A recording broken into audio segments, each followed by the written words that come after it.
নয়ন এটা পালনের সময় বলতাম এটা গাড়ির পর থেকে থাকে ওই সুদীপ বেল লাগে কথা বুঝছেন বুঝাত আমাদের কাছে অনুযায়ী আন্তরিক আছেন না আপনি গাপনে দেখে খেলতেছেন আমি তো বাইরে না খেলতেছি তারা বলছো কিন্তু আমি গাপনে খেলি না বরং আপনি আগে যান যদি মঞ্চ আমার পিছনে রাখেন চেক এক কপি দিলাম মন্ত্র ল্যাপ কপি দিলাম জেডি ল্যাপ কপি দিলাম তারপর হচ্ছে আপনার এই জনপ্রশাসন মন্ত্র ল্যাপ কপি দিলাম আচ্ছা ষষ্ঠ ল্যাপ কপি দিলাম দেওয়ার পরে উনি কি করছে 3 তারিখ আমাদের জনসভা ছিল সাধারণ সভা গাবতলী থানা এই সাধারণ সভা উনি কি করছে সেক্রেটারি দিছে বশির মিয়ার আচ্ছা এই কাগজটা যদি উপদেষ্টা দপ্তরে থাকে আপনি যখন একটা সভা করতে দিবে একটা মাঠে তখন প্রশাসন তো অবশ্যই ইনভেস্টিগেশন করবে না আসলে সেক্রেটারি এর ঠিক আছে কিনা এখন যে দেখে ওনার জেডিএল এর নতুন করে কাগজ জমা দিচ্ছে বশির মিয়া সেক্রেটারি আর সড়ক পরিবহনের মন্ত্রণালয়ের কাগজ জমা হচ্ছে রাসেল সেক্রেটারি তাহলে আপনি কি ওখানে সভা করতে দিবে ওখানে লেখছে বিশ্বস্ত বশির মিয়া তখন স্পষ্ট প্রমাণ হয়ে যায় যে এত কাগজ ইউনিভার্সিটি নেই আচ্ছা এখন আব্বাস মিয়ার গল্পে আব্বাস মিয়া দীর্ঘদিন বিএনপির একটু ভালো নেতা আমরা সবাই জানি আচ্ছা কবির কাকাদের 70 সালে তারা চলছে কবির কাকা হচ্ছে মালিক সমিতির প্রেসিডেন্ট ছিল এখন তারা 2-500 টাকা দৌড়ে চলে এদের মতো লোক 2-500 লোক চোখ বন্ধ করে ঘরে ঘুরে চালায় না ভুল কইলাম এখন উনি কি করছে বিএনপির সময় আওয়ামী লীগের সময় উনি কি করছে সাধারণ হাত ধরে উনি গাবতলী স্ট্যান্ড খাইছে দীর্ঘদিন ধরে কথা বুঝলেন আমাদের সভাপতি ছিল শপথ মিয়া এটা সরকার সুপ্রিম কোর্টের কাগজ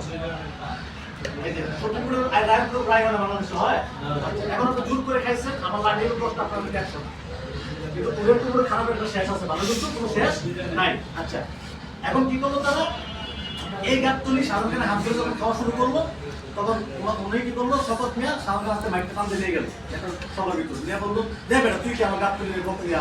ঘোষণ করা আমরা তুই কে এটা তো ন্যায্য কথা একটা দলীয় বেশি হচ্ছে আমি গুছিয়ে গেছে নিজে বলে দক্ষতা সবকিছু আমার ট্রেনিং গভর্নমেন্ট ট্যাঙ্কে রেজিস্ট্রেশন করে পরিচয় সভাপতি মানে হাইকোর্ট সুপ্রিম কোর্টে আমার শ্রমিককে নির্বাচন করে তার আমি চেয়ারে বলছি তুমি কি হয়তো তুমি তো মানে পার্লামেন্ট মেম্বার তুমি সব অনেক উপরে তুমি উপরে জায়গা তোমার কেন আসছো আমার এখানে যেন আসছো তুমি এখানে নোংরা তো বলো যে নোংরা আমরা রাখি না আমরা শ্রমিক আমরা নোংরা পরিষ্কার করি আচ্ছা তখন কি করবো সাধারণকে জিদ করে মাইক কেড়ে নিয়ে যাওয়ার পরে কি করবো আব্বাস খানের ক্ষমতা দিয়ে দিবে ঠিক আছে আজকে থেকে গাবতলী টাইম আব্বাস নিয়ে চালাবে আব্বাস নিয়ে মন মতো মনে করেন যে আমাদের মতো করে ফেডারেশন হুমায়ুন খান সভাপতি সাদার খান সভাপতি ওসমান সেক্রেটারি এরাদের মন মতো করে খাইলো এরাদের মন মতো করে রাজ্য বিরাজ করলো কিন্তু আদৌ কি তারা বৈধ দিতে পারছে হতে পারেনি আচ্ছা বৈধকে বৈধটা আমাদের শপথ মেয়া এই কাগজ অনুযায়ী সরকারি কাগজ অনুযায়ী শপথ মেয়া পরিষ্কার সব বৈধ এখন আব্বাস রায় আব্বাস মিয়া শপথ মেয়া হচ্ছে মামা কিনা আপু মামা কিনা মানে একই নাম একই পেট কিন্তু আবার তাদের ভিতরে দ্বন্দ্ব আচ্ছা এবার আপনি আসেন আব্বাস মিয়া জীবন টাকা কামাইছে বিএনপি করে আমাদের হাত মিলে তাহলে সে করছে বিএনপি কেউ যদি বিএনপি করে আমাদের আওয়ামী লীগ করে বিএনপি করে হাত টাকা সে করছে আওয়ামী লীগ কেউ হচ্ছে বাসক করে আমাদের সুবিধাবাদী দল সুবিধাবাদী দলের পিছনে আমরা যাবো ন্যায্য দলের পিছনে সেটা আওয়ামী লীগ হোক বিএনপি এক কথা থাকতো এখন সে যদি মনে করেন কত টাকা নিয়ে যদি বলে যে টাকা আমি আপনার 500 টাকা ছিল পরিবার রুটে হারিয়ে আমি 17 বছর সাদা কাছে কত করে আছে 90 টাকা কি আপনারা মানে 500 টাকা প্রতি মাসে এত আছে এক বছরে এত আছে 12 বছরে এত আছে টাকা আপনারা শেষ করে দিচ্ছেন অন্য কি বলতো আমি তো পাইছি তাহলে কি শুনলে ভিডিও করে না আপনি অন্য যদি কেউ বলে বেটা 17 বছর মধ্যে থেকে রেস্ট দিল তুই বিএনপি দল বলতো না তুই আমার তার মেলে কথা বলিস কারণ আমার তো গাড়ি পাশে আমি আমার তো এমনি সম্মান আমি তোরা ঢুকতে ঢুকি যাই হোক তারপরে কি করবো কত টাকা নিয়ে এরা তারপরে ঢুকলো শ্রমিক ইউনিয়নের সড়ক অফিসে ঢোকার পরে কি করলো সড়ক অফিস থেকে অফিসারকে মানে ব্যবহার করে আব্বাস ভাই কি করলো ওনার শ্রমিক অফিসে ঢুকতে গেল ঢুকতে যাওয়ার পর রাস্তায় যে গ্রুপটা ছিল মিরপুর ওরা যা ছিল রবীন্দ্র ভিলেজ মিলে যাওয়ার কি করবো আমরা তো আমার ফোন করে আসি ভাই এই ব্যাপারে আমি ঝামেলা নেই কারণ যেটা আপনি একটা কথাই আছে রসম সব কলম করে মস্তিষ্ক হয় বলবে চিন্তা তো মমস্য আপনি যেটা মমতেই পারেন ওটা রস গ্রহণ করে পারেন না আমি 11 কামান দিলাম আমার যদি সুন্দর করে ঠিক পয়সা করতে না পারি আমার কামানে কাজ হবে আমি আমার কত পুরো দশ ব্যবহার শেষ করতে লাভ হবে না কারণ বলতে আমি এর ভিতরে নাই ঠিক আছে আপনার পরে চলো আমাদের জন্য এরা কি করবো আপনার সব কবিতা করবে উনি সবিকের নেতা সরকারি অফিস এখন আমাদের ক্ষমতা নাই সরকার প্রেসিডেন্ট ছিল সেক্রেটারি ছিল রাঙ্গা মিয়ার এনাকমে জেলে তাহলে এখন বিএনপি যে তো সবচেয়ে বড় প্রধান বিরোধী দল সেই হিসেবে কবিতাকে অটোমেটিক খালি চলে আসে ওনাকে ব্যবহার করা শুরু করবো পরে কি করলো দুটো শ্রমিক অফিসে ঢোকার পরে এই গ্রুপটা আমরা কি করবো মানে 7-8-9 যত লোক ছিল মেয়ের মনে করবো রোগ যারা হিট করবো আমাদের ফোন আমি বলছি ভাই আমি মারামারি করবো আপনারা হিট করছেন আপনার কি আপনাদের ব্যাপার কারণ আমি কাগজ জমা দিচ্ছি আমি অন্তত ওই সেক্রেটারি হবো কি না বা আমাকে বানাচ্ছি না কি হয়ে আসবে আমি। হ্যাঁ প্রতিষ্ঠাতা যেহেতু মনে করেন সভাপতি আমাদের সম্পদ নিয়ে সেই কমিটির ফুল কাগজ আমার কাছে আছে,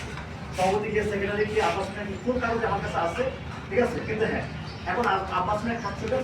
আগে গাইছে বর্তমানে করতেছে। এখন আপনাকে সঙ্গে চান যে ন্যায্য বাদ দিয়ে আপনি বেশি ভাবে দিবেন, আপনারা চান। আমি তো ফেসে আমার দরকার না, আমার দিয়ে দেন। আমি তো প্রথমে বলছি সাইডে বলছি না, আপনি কোনো এক বছর আগে বলছিলাম আপনারা যে আমাকে যদি ভালো চাইলে ওর বাইক আনছিলেন আমাকে বলুন, আমি কালকে চলে আসবো, আমার দরকার নেই। কারণ আমরা গরিব হতে পারি, কাঙ্গাল আমরা ভাইসে আসি না। আমার 1952 গর্ব বোঝানো আমার বাচ্চাদের বোর্ড নামলাম আসছে বিয়ার টিচার না, আমার রক্তের চাচা। আমি তাকে বলি যে আমাকে 5টা গাড়ি দেন, আমি 5 টাকা লুট দিলাম, রাজস্ব দিলাম, আমাকে দিবে না? সারা ব্যবসা করতে পারবো না? তো 5 টাকা যদি আমি 300 যদি 5,000 টাকা জমা করি, পাঠে 25,000 টাকা, মাস 7 লক্ষ টাকা, তাহলে আমার দরকার কি কাপচার? কিন্তু হ্যাঁ আমার বিবেক বলছে, আমি যেদিন ইউনিটকে যেতে আমি ডিউটি করছি, আমি কিন্তু ইউনিট পরিমাণ ডিউটি করছি। আমি গ্রাজুয়েশন কমপ্লিট করেছি 2009 সালে, করার পরে আমি 2014 ইউনিটে ডিগ্রি শামসু মহাজন, আমাকে বহুত মহাজন ছিল তার কাছে। আমার চোখে যেদিন আমার নিজের পরিবারের দুর্ঘটনা দেখলাম, আমি সেই থেকে বুঝতে না আমার মেধাবী কিছু করতে আমি সরকার কিছু একটা করবো। আমাকে শামসু জিজ্ঞাসা করবো সার্টিফিকেট থেকে যে আপনি এতগুলো গ্রাজুয়েশন এতগুলো জায়গায় আপনি জব করে আসছেন, আপনি পরিবহন কেন করবেন? তো তখন উনি আমার কোম্পানি, আমার মালিক, উনি যদি ইউনিভার্সিটি থেকে যদি মাধ্যমে চাকরি জোগাড়ি, তখন উনি আমার মালিক, আমি জেবি কেন আমি চাকরি করতে যাচ্ছি অবশ্যই। তখন আমি তার বললাম এখন আমরা চান, আমার মনে হলো যে আমি অনেকগুলো সেক্টরে গেছি, আমার মনে হলো যে পরিবহন সেক্টরে আমি একটু দক্ষতার সাথে কাজ করি। তোরা বললো ওকে ইচ্ছে বলে আমার সাইন দিল। আমি যখন ডিউটি করে দেখলাম যে ঢাকার থেকে যখন আমরা চট্টগ্রাম যেতাম, কতবার টিপ মারতাম, টিপ মারতাম, আমাদের খাবার ছিল শুধু একবার হাই রেস্টুরেন্টে খাবার দিত, আর কক্সবাজারে আমরা 2 বেলা পেতাম। কুমিল্লা বিসমিল্লা ওই হোটেলে খাই নিতাম, তারপরে কক্সবাজারে একটা খাবার খেতাম, শেষ আবার আসতাম খেতাম। আমাকে বিল দিত কত 800 টাকা। ভাই আপনি যদি 48 ঘন্টা যদি ডিউটি করে যদি 2 বেলা খাবার আপনি 800 টাকা আপনার মাসে নামে আপনি কি করবেন? 800 টাকা মানে 12 টাকা করে দেবেন, কারণ আপনি টিপ পাচ্ছেন একদিন কত, এবং একটা ড্রাইভারকে দিতে 10-1200 টাকা, আপনিও টিপ পাচ্ছেন একদিন কত। আচ্ছা 100 টাকা হলে আপনার ওই ড্রাইভারে কিন্তু যারা গাড়ি চালায় তারা নাইটে কিন্তু আপনার পানি লাগে কিছু হয়, একটা পানি পানি লাগে, তাহলে আপনার হলো 600 টাকা। তো 600 টাকা 1800 টাকা আপনি পাইতেছে। আর আপনি যদি রেগুলার গাড়ি যদি আপনি চালান, তাহলে কি হবে? আপনি একদিন চালাচ্ছেন, পরে অটোমেটিক আপনি দুর্ঘটনা করবেন, চোখে তো ঘুম হবে, স্কুটার বাজে আপনি ব্রেক বাজে আপনি 5 বার পরে খাবে গাড়ি।